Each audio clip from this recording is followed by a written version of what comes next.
कोडी, अनीता, एलन और लिली एक वेश्यालय में एक साथ काम करती हैं।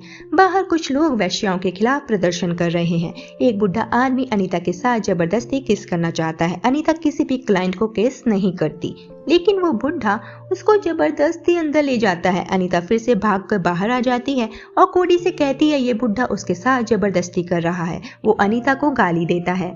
कोडी उस बुढ़े से अनीता को अकेले छोड़ने को कहती है।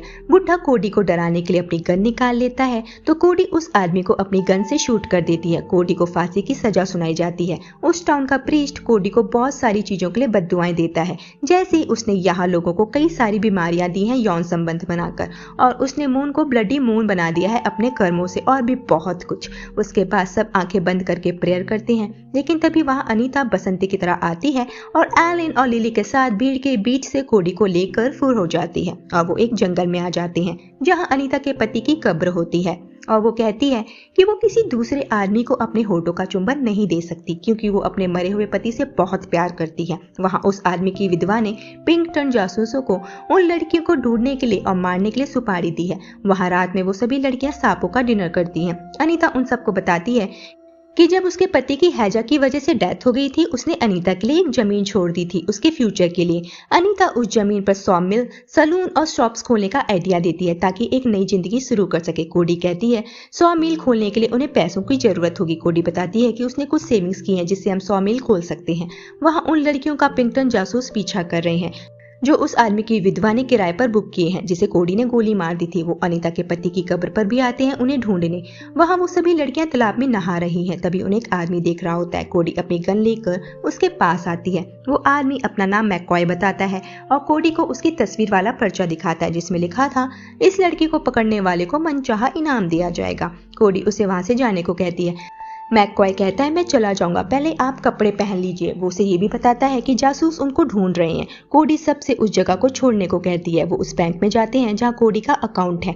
वहाँ एलन एक आदमी के साथ फ्लर्ट करती है और पूछती है कि डिनर करने के लिए अच्छी जगह कौन सी है। वो आदमी उसे अपने साथ सोने को कहता है। एलन मान जाती है, लेकिन लिली कहती है तुम्हें दोबारा से वैश्या बनने की जरूरत नहीं है, वो भी इस बुढ़े के लिए। वो आदमी उन दोनों को गाली देकर वहां से चला जाता है। एलन लिली पर गुस्सा करती है और कहती है वो बस एक मुर्गा फंसा रही थी ताकि उन्हें कुछ खाने को मिल जाए।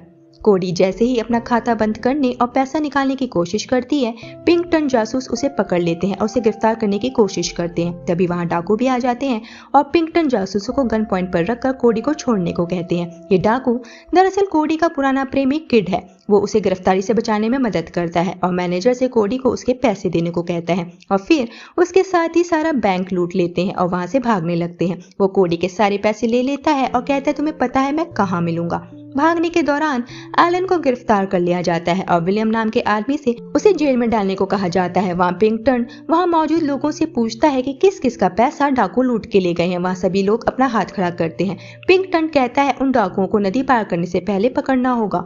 वहाँ एलन विलियम से खुद को छुड़वाने के लिए पटा रही होती है, लेकिन सख्त लौंडा नहीं पिघलता। वो दोनों काफी घुल मिल जाते हैं। विलियम बताता है कि वो सर्किल टी में रहता है। वहाँ पिंकटन उन डाकुओं को पकड़ने के लिए नदी के पास आते हैं, लेकिन आगे नहीं जाते क्योंकि नदी के उस तरफ उनका कानून लागू नहीं होता। वहां कोडी किड से मिलने के लिए जा रही होती है। किड उसे पैसे लौटा देता है। फिर किड से हमें पता चलता है कि कोडी उसे बिना बताए छोड़कर चली गई थी जब वो रिलेशनशिप में थे, इसलिए वो उसे धोखा देने के लिए कोडी को बुरी तरह से मारता है। वहाँ एलन को जेल से बाहर निकालने के लिए अनीता और लिली शहर लौटते हैं। मैककॉय को कोडी बेहोश हालत में जंगल में मिलती है। वो उसे शहर के एक चाइनीज डॉक्टर के पास लाता है और पिंकटन जासूसों को $500 के बदले कोडी और किड के बारे में गलत इन्फॉर्मेशन देता है ताकि वो कोडी को वहां ना देख ले। लिली और अनीता एलन को छुड़वाने आते हैं। लिली शेरिफ को अपने हुस्न के जाल में फंसाने लगती है और एलन विलियम को। विलियम उसे जेल से निकाल लेता है और एलन उसे जेल में डाल देती है और कहती है कोई पूछे तो बताना कि मैंने गन पॉइंट में रखकर तुम्हें अंडर डाला है। रास्ते में उन तीनों को कोडी का घोड़ा दिखता है। वहाँ कोडी को वो चाइनीज डॉक्टर मैककॉय की वाइफ समझ रही होती है। मैककॉय कोडी को बताता है कि किड के पापा फ्रैंक ने उसके पापा का मर्डर किया था और उसकी मम्मी का रेप, इसलिए वो फ्रैंक को मारना चाहता है। अनीता अंदर आ जाती है। कोडी उसे बताती है कि वो अपना पैसा किड से नहीं ला पाई। लिली और एलन सर्किल टी पहुंच जाते हैं जहाँ विलियम का घर है। वहाँ किड आर्मी को लूटने का प्लान बना रहा होता है ताकि उनकी गन्स लूट सके। एलिन आटा मल रही होती है, वहाँ विलियम आ जाता है। उसका मूड ऑफ है। लिली विलियम से कहती है हमें यहाँ रहने दो, क्या पता तुम्हें मेरी दोस्त के साथ सोने को मिल जाए। फिर वहाँ मैककॉय भी आ जाता है। उन सबको अपने घर में देखकर विलियम की जल जाती है और वो बाहर जाकर अपना गुस्सा निकालता है, लेकिन फिर वो शांत हो जाता है और बताता है कि वो यहाँ तब से अकेला रहता है जब से उसके पेरेंट्स मर गए थे और आज उन सबको यहाँ देखकर उसे अच्छा लग रहा है। वो रात में मिलकर एंजॉय करते हैं। वहाँ किड यूएस आर्मी को लूट कर उनकी गन्स चुरा लेता है। कोडी किड से बदला लेने का प्लान बनाती है और उसकी जासूसी करती है और देखती है कि वो यूएस आर्मी को नंगा नचा रहा है। कोडी एंड टीम उन डाकुओं पर हमला कर देते हैं। विलियम के हाथ में गोली लग जाती है। अनीता गन्स को बग्गी समेत ले उठती है। मैककॉय किड के डाकू पापा फ्रैंक पर गोली चला देता है। कोडी लिली को भागने का इशारा करती है। किट की नजर उस पर पड़ जाती है और वो लिली का किडनैप कर लेता है। मैककॉय फ्रैंक को बताता है कि फ्रैंक ने उसके पापा की हत्या की थी। मैककॉय उसे मारने ही वाला था।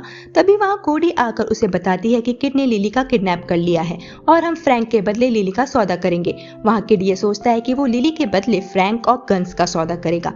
अनीता इन सब चीजों से परेशान हो जाती है और कोडी को इन सब का जिम्मेदार मानती है। फ्रैंक अनीता से पानी मांगने के बहाने बात करता है और कहता है मुझे पता है तुम्हारी ओरेगन में एक जमीन है, और कहता है मुझे कोडी ने तुम्हारे प्लान्स के बारे में बताया है। और ये भी कहता है कि उसने आज तक ऐसा नहीं सुना कि किसी सिंगल लेडी को अपने मरे हुए पति की जमीन मिली हो। अनीता कहती है तुमने नहीं सुना, इसका मतलब ये नहीं है कि ऐसा नहीं होता।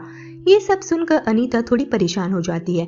फिर वो वहां से चली जाती है। वो शहर में एक वकील के पास जाती है और उसे पता चलता है कि उस जमीन का दावा केवल उसके पति के हाथों में मान्य है। एक औरत होने के नाते वो ओरेगन में भूमि का दावा नहीं कर सकती। ये सुनकर अनीता कहती है जब वो शादीशुदा थी तब भी किसी काम की नहीं थी और जब वो विधवा है तब भी किसी काम की नहीं है। लेकिन ये काफी फनी है कि जब वो एक वैश्या थी तब उसकी थोड़ी बहुत वैल्यू थी। वो गुस्सा होकर वहां से जाने लगती है। वकील कहता है आपने मेरे पैसे देने हैं सलाह लेने के लिए। अनीता उसके ऊपर पैसे फेंक कर कहती है keep the change. Frank McCoy की माँ के बारे में अनाप शनाप बातें करता है। मैककॉय गुस्से में उसे गोली मार देता है और कोडी से झूठ कहता है कि भागने की कोशिश कर रहा था, लेकिन कोडी समझ जाती है कि मैककॉय झूठ बोल रहा है और कहती है अब वो लिली का सौदा नहीं कर पाएंगे। कोडी मैककॉय को वहां से जाने को कहती है। अनीता वापस आ जाती है और बताती है कि वो उस जमीन पर दावा नहीं कर सकती क्योंकि उसका पति अब जिंदा नहीं है। एलिन उसे गन पकड़ाती है और अनीता समझ जाती है कि अब उनके पास एक ही काम बचा है, लिली को किड के कब्जे से छुड़वाना। वहाँ किड अपने डाकू दोस्तों का लिली से इंट्रोडक्शन करवाता है और एक डाकू से कोडी की पुरानी ड्रेस लाने को कहता है जो उसके ट्रंक में है और रेड ड्रेस चूज करता है। फिर वो लिली को कपड़े उतारने को कहता है और अंदर ले जाता है। बाहर उसके डाकू दोस्त चिल्ला रहे होते हैं बॉस एटलीस्ट हमें तो देखने दो। वो लिली से उस ड्रेस को पहनने के लिए कहता है, उसे किस करने की कोशिश करता है। लिली उसके मुंह पर थूक देती है। रात में डाकू उसके पास आता है, उसका रेप करने की कोशिश करता है। लिली कहती है मुझे मार दो, उसके बाद जो कुछ करना है कर लो। तभी वहाँ मैककॉय आ जाता है। वहाँ कोडी और सेना भी आ चुकी है और हमें पता चलता है कि किड ने मैककॉय को बंधक बना लिया है। तो वो किड के ठिकाने की ओर बढ़ते हैं और मैककॉय के बदले गन्स का सौदा करते हैं। किड मान जाता है, लेकिन फिर वो लूट का माल मिलते ही मैककॉय को गोली मार देता है और कोडी को हार्टलेस वैश्या कहता है। वो कोडी का पैसा उसे वापस कर देता है जो उसने उसे चुराया था और यहाँ किड की आंखों में भी आंसू होते हैं। वो कहता है ये लो पैसे जिसके लिए तुम आई थी और दफा हो जाओ। इस सीन से ये क्लियर है कि किड कोडी से बेपनाह प्यार करता था, लेकिन कोडी ने उसका दिल पूरी तरह तोड़ा था।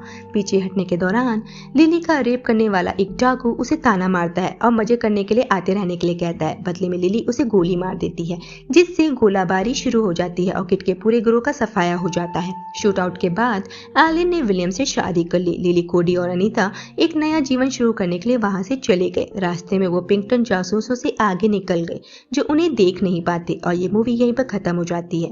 सो दोस्तों, अगर आपको इस मूवी का एक्सप्लेनेशन पसंद आया हो तो कमेंट बॉक्स में लिख के जरूर बताइएगा। आज के लिए इतना ही, अपना ख्याल रखिए। टाटा।